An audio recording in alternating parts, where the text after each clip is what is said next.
Sydafrika består primært af rødjord og kastanjejord. Kastanjejord er en meget næringsrig jord og derfor god til opdyrkning af afgrøder.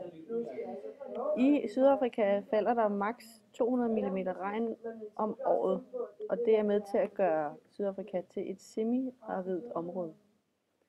Sammenlignet med Danmark, i Danmark falder der 700 mm årligt, sådan cirka. Problemet med kunstvanding er, at når man kunstvander, så ophobes næringssalte i jordens overflade, som gør, at planterne har svært ved at optage forskellige næringsstoffer. Det gør samtidig også, at jorden bliver mere basisk på grund af de her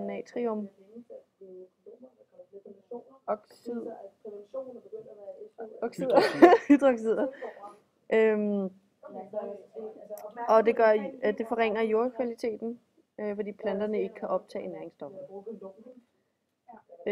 Det man så gør, det er, at man sørger for at vande tilstrækkeligt, sådan at næringsstofferne ikke bliver ophobet ved jordoverfladen, men netop siver ned i jorden, og jorden kan bruge det konstruktivt.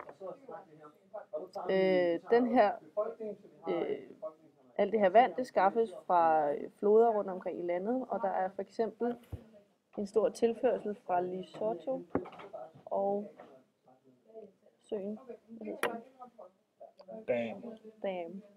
Dams. Øhm,